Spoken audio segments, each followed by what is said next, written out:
Sure.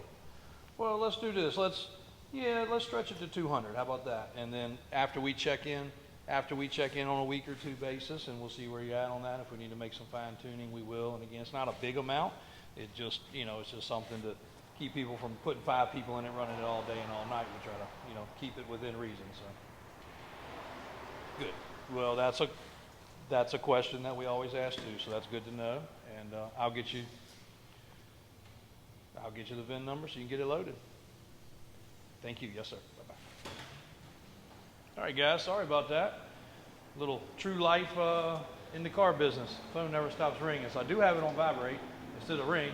That was one of our rental customers getting ready to rent one of the tow trucks. Another big part of our business. So for a long-term rental. So we had to iron out a couple little questions on mileage and some other things.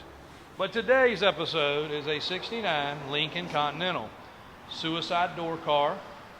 Don't know what we got here. There's something from the back that closed in the trunk there. We'll have to open that up and figure that out.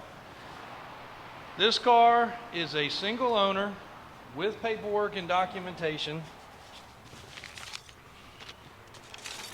and the original window sticker. And we bought you a little teaser clip on here before, but we'll go a little more in depth this time. Lincoln Continental, purchased in February of '69. Raymond Auto Sales, don't know where that is. $7,580. Those are the options.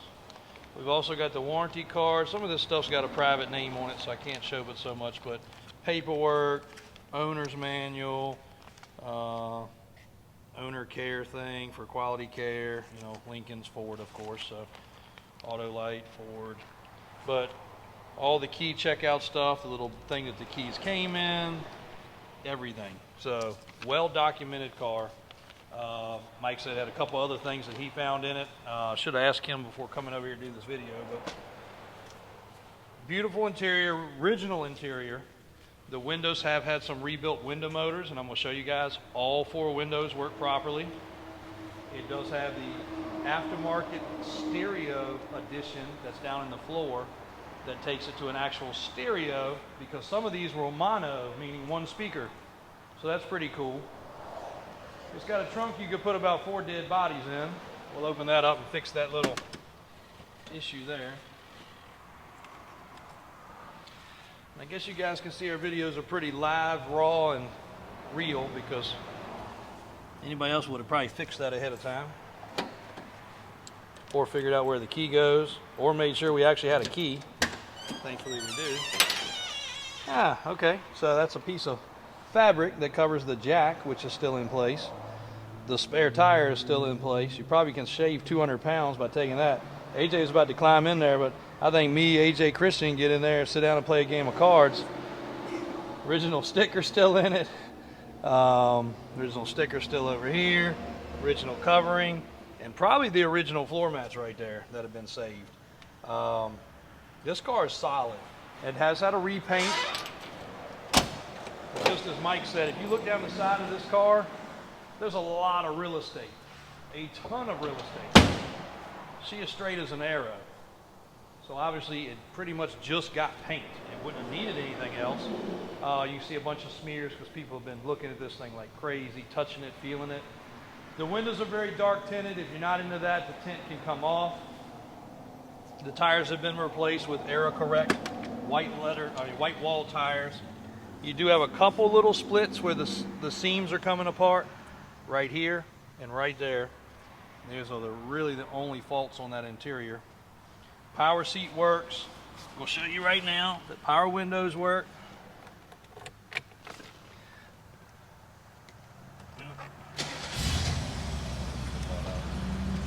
And I was going the wrong way. So the car runs, you can hear the car run. They actually work pretty fast. We all know these old cars, the power windows were very slow, especially our square bodies. But the windows work, the radio works, seat works.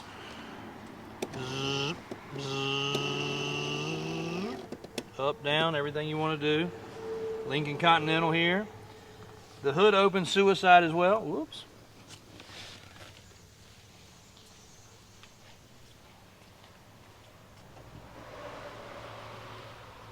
Oh, got a little lever here somewhere we're missing. There we go. 460, 4-valve, Continental engine, but we also know that's obviously the big 460 Ford motor, which had the huge AC compressor back in the day. This thing takes a man to lift off there. I've had to replace one of those. It is something to, you'll never forget it. We do have a washer bottle ordered for it. The washer bottle, somebody has leaned on it and crushed it. We have that. Probably is here already. Headlights work, signal lights work, everything on the car operates like it's supposed to. It goes down the road like it's supposed to. They did recommend a couple bushings and some new exhaust for inspection. We haven't done that yet. We're leaving that alone until the customer decides. You know, who knows? Somebody might want to LS swap this. They might want to do airbags. So we want to keep the price affordable, and we didn't want to overdo what we were spending. Not that we can't do it tomorrow. We will if somebody's ready, especially if they're keeping it factory. But that few $1,000s of expense doesn't need to be spent if somebody's going to change it, obviously. So, and it doesn't affect the safety of the car. Just recommendations. Our shop is picky. But suicide doors. People are like, what's suicide doors mean? One door opens backwards. I don't think you guys have seen a car recently unless you looked at my big silver F650, which, oh, it's at the fair. So it's not even over there. But somebody converted it to suicide doors. This is suicide doors, guys. There's still a door pillar. This door should have opened this way instead of opening this way. Should open this way. That door opens normal, but it's kind of cool. Lincoln was one of the few cars that had that, other than like extended cab Ford pickups, and there was a few others along the way. But a well-optioned car. Even the soft top is in great shape. The vinyl top, I should call it, not a soft top. All around the back here is usually where they bubble. The reason being is these cars sit outside and get moisture underneath here is like some insulation. It would bubble and rust. So right here is usually a big festering point, especially right here. This car has none. There's no bubbles across there. There's no lumps. The trim is perfect, just like it's supposed to be. And again, all the lights are working. We had to replace a lot of bulbs. A linkage we had to do some work on something. A couple other things, change the oil. But it's even got an oil change sticker in the door. You never see that anymore. The Lincoln Continental tag. The door jambs and everything else were not painted. Basically just the exterior of the car. And we have to believe they probably removed most all the trim because there's not overspray paint lines or anything such as that. It would almost lead you to believe this car was factory original paint as well as they did because, again, there's no paint lines, nowhere. Still has the VIN tag here, still has the VIN tag on the door. We have not cleaned under the hood. You're looking at that raw. We really hadn't cleaned the car. It was previously ceramic coated before we got it. So, great vehicle, guys. And in the background, another Lamborghini has come in. We just sent one Lambo off for service. This one's going next. The Viper. So we got some really cool, not everybody considers those supercars, but really cool sports cars or muscle cars. And a couple more square bodies. And Daniel and Brian are working on a couple projects diligently to get done. A lot going on around here at Davis Auto Sales. So thanks, guys. Stay in touch.